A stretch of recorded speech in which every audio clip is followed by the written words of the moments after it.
let's get on to the big movies. First off, let's talk about Gladiator 2. Okay, Ridley Scott returning with a long-awaited sequel to his 2000 epic. Many people's one of their favorites of all time. This time, it's directed off a David Scarper script. He wrote Napoleon for Ridley, off a story he created with Peter Craig. Derek Jacobi and Connie Nielsen reprised their roles from the first movie, but otherwise, it's a totally new cast headed up by Paul Mescal, Denzel Washington, Pedro Pascal.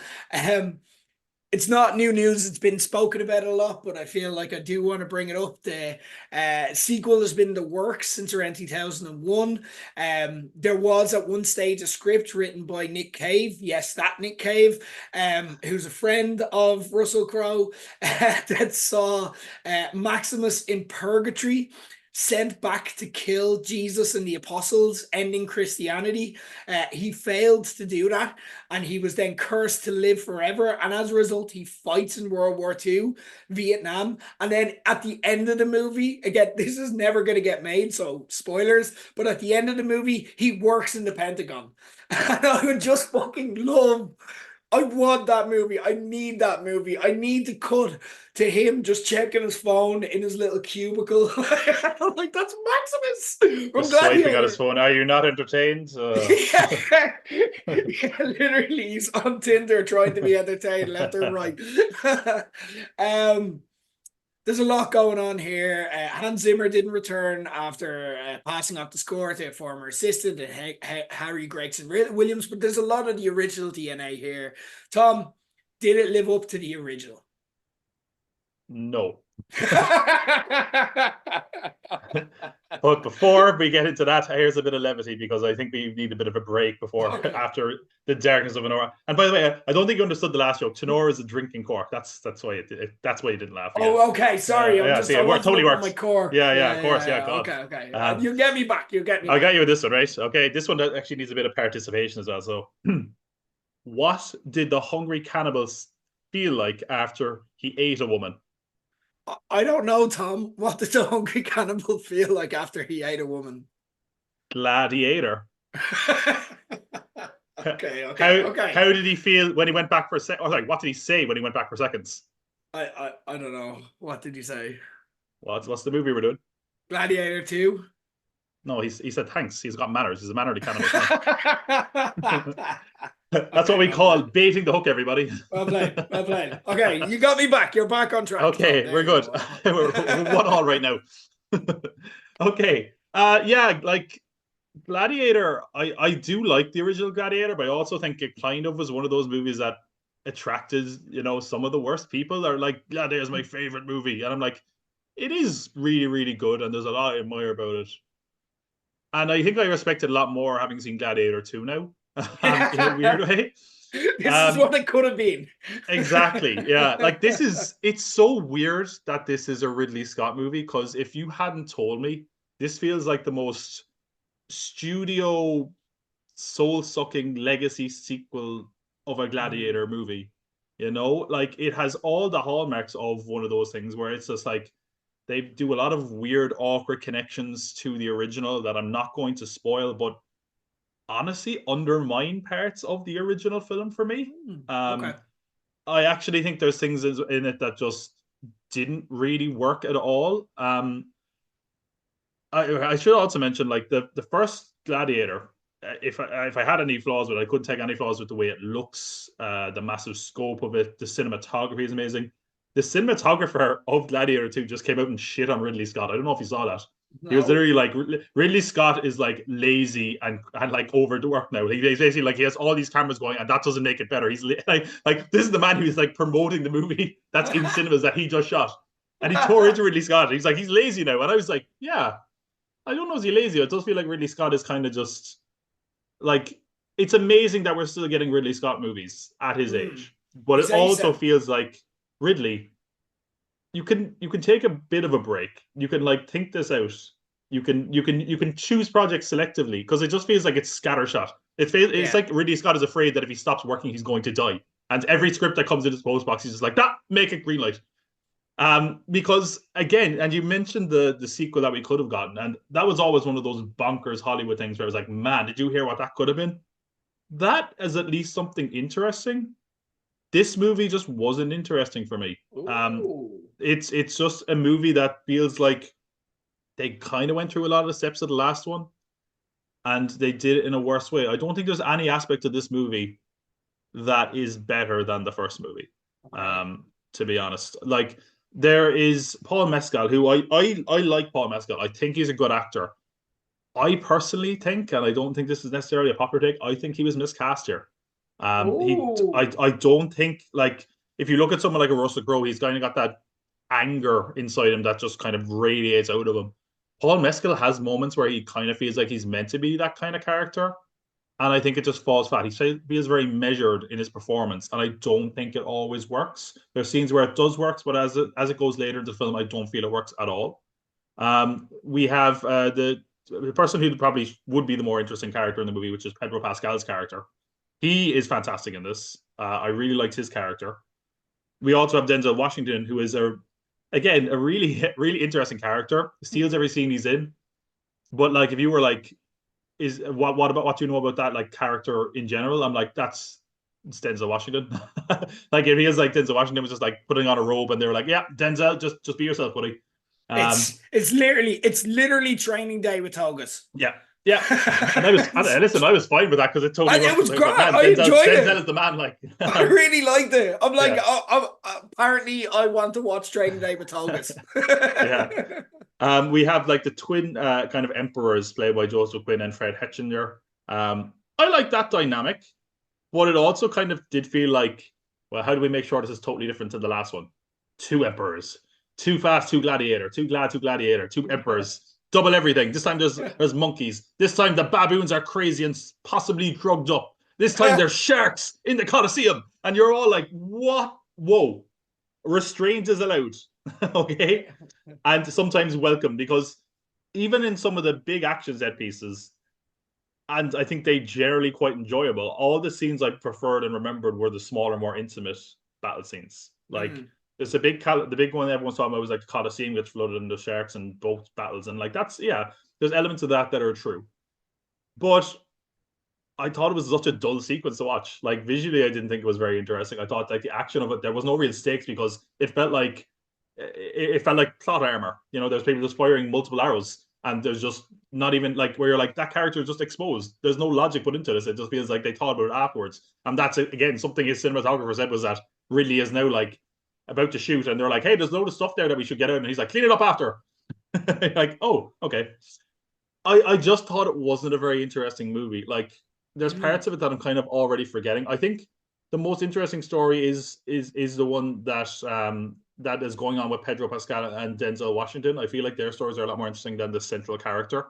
I feel like the central character was kind of dull, and it feels like kind of a repeat of the original Gladiator. Mhm. Yeah, I don't know. And again, I spoke to a lot of people, and a lot of people who really enjoyed it thought it was really good. I don't get it.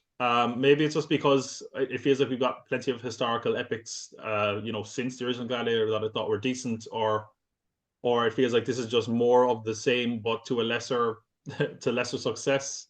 I don't know. I was pretty disappointed with it. I didn't necessarily have high hopes for it anyway, but I thought it would be better than this. Okay. Tom, the key to never being disappointed is to never expect anything.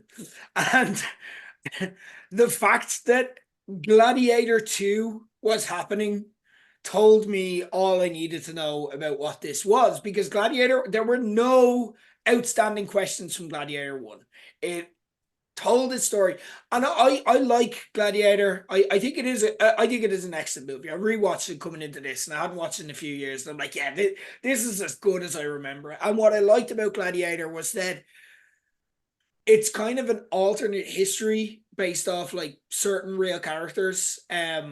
Like Joaquin Phoenix character, the original emperor as well. They're all real Roman emperors, like, and based off their ideas. And it's just a twist, but not like a Tarantino style twist where they kill Hitler. You know what I mean? Mm. Well, it's actually not a million miles off now that I think about it. But uh, you're like, oh, I could see that actually happening. You know what I mean? But they've done really well to make this Hollywood at the same, but they haven't sold out Rome, and they've achieved quite a lot in this, and it's also just a really thrilling cinema, like popcorn movie at the same time. Like it ticks a lot of boxes. there were no outstanding questions here. So and when you hear the story of the idea that they actually farmed out and had scripted, you're like, right, that's the level that we're playing at. They just want to make this movie again, and they don't care how they do it. Now, they did reject that idea, but they were like, the fact that, you know, Russell Crowe died at the end of the original Gladiator. Not a spoiler, it's 20 years, 23 years. Um, but the fact that his solution was, yeah, just bring him back to life. And I'm like, they don't care. So I didn't expect them to care here. So I was in for the cinematic experience, and I was in for the randomness of it all, you know, and I was rooting for Paul Mescal as well. And I was like, how's Denzel Washington going to fit into this movie? And apparently it was I was asking the wrong question. It is, how is this movie going to fit Denzel Washington? Because he just was Denzel, and I loved it. It was wild. Um, I don't feel I wouldn't go as far as to say Paul Mescal was miscast. I just think he was in a different movie. Like, I think Denzel was in a different movie to everyone else, but also Denzel's kind of the best part about this movie. So I felt that just threw everything off. You know what I mean? Paul Mescal's in what he perceived as the sequel to Gladiator 2. Pedro Pascal is such a good actor. He fits into any role that he plays. So he fit in there. Denzel, and then so you have Denzel versus Paul Mescal, and they're playing two completely different movies and two completely different perceptions of this. Denzel's going, wouldn't it be gas if I was just Denzel? And Paul Mescal's going, I have to channel the feeling of Russell Crowe, but I'm also an interior actor and stuff like. And I'm like, you overthought it. You overthought it, mate. The sharks in the Coliseum, like, you've overthought this by trying. And, like, so I wouldn't root against it. It's just Denzel threw this off so much. But then there's the memeability factor, and we started following along that when it became clear that this movie couldn't be taken seriously. I watched this in Odeon Leicester Square, in a big fuck off with the old Empire Theatre. Watched it in the theatre setting with and I got like a big fuck off bag of popcorn and this and that and the other. And I had a really fun time watching this. The sound of it in IMAX was breathtaking, seeing it on the huge, gigantic screen. But it's not a good movie by any stretch of the imagination. It's a fun movie. It reminds me a bit of Napoleon, um, Ridley Scott's last project. And it's like, okay, this is palpably ridiculous on so many different levels. But like, I'm kind of into Ridley Scott just saying, fuck it. This is one of the defining filmmakers of our generation. And now he's just having fun and making fun movies because he's just like, who cares? It's the cinema. It's just, let's just make Can I ask something that looks on cool. that Napoleon comparison, because I was thinking Napoleon as well, because obviously that was like our last big historical epic film. Did you prefer this or Napoleon? See, I don't know. I kind of like them both. Napoleon Okay. didn't interfere with the original Gladiator for me, so it doesn't lose any Okay. marks. There's nothing to lose. I also really like the randomness of Joaquin Phoenix in as Yeah, like Napoleon.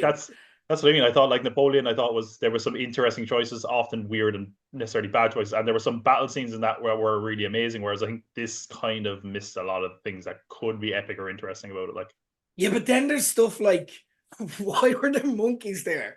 What? How did they think the sharks got into the Colosseum? Like, I like this for the wrong reasons, and none of it has to do okay, with it being a good movie. You know what I mean? It's a meme of a movie, but I enjoyed it. And the battle sequence, the sequences they needed to hit worked, but they're not working for the sake of like, oh, this is really emotionally changing me, or this is having an impact on me. It's like, this is cool to watch on a big loud screen. And when I watch it with my 12-year-old brain, I enjoy it. But that's the thing. I went in with no expectations because okay, as soon as I saw Gladiator 2, I'm like, that's what this is. That's who this is. If I expect anything out of Ridley Scott, I'm going to be disappointed at this stage. Okay. But if I'm like, he can make cool stuff go bang, then he can do that. And if that's all fair, I want, that's all I get. And that's what I got. So I had a fun time. fair enough. I suppose I would say the film it kind of reminded me of, and it's never a good sign when this film pops into my head when I'm watching a movie. Kind of got a bit of a Star Wars prequel vibe off this, to be honest. Times, Hmm. I was, and I then don't know if maybe I it was go just that a, far. There was a But if you few could, kind of fighting in the sequels in the Colosseum scenes that were very on the nose with that stuff, but then there was a lot of linking things together that I don't think necessarily fit. I don't know. It was fine, but I don't think I'm ever going to watch it again. Like, sorry, you said prequel. yeah, Oh, we're gonna get into a debate because I think the Star Wars prequels are actually underrated. But anyway, you're I talking knew it. about a guy. I was like, this is Yeah, dangerous water. I yeah, don't know what no, you're thinking about the yeah, prequels. you're gonna, yeah, we're gonna have a completely different discussion if we go down that rabbit hole. And we don't have time because there's so much to discuss. Let's discuss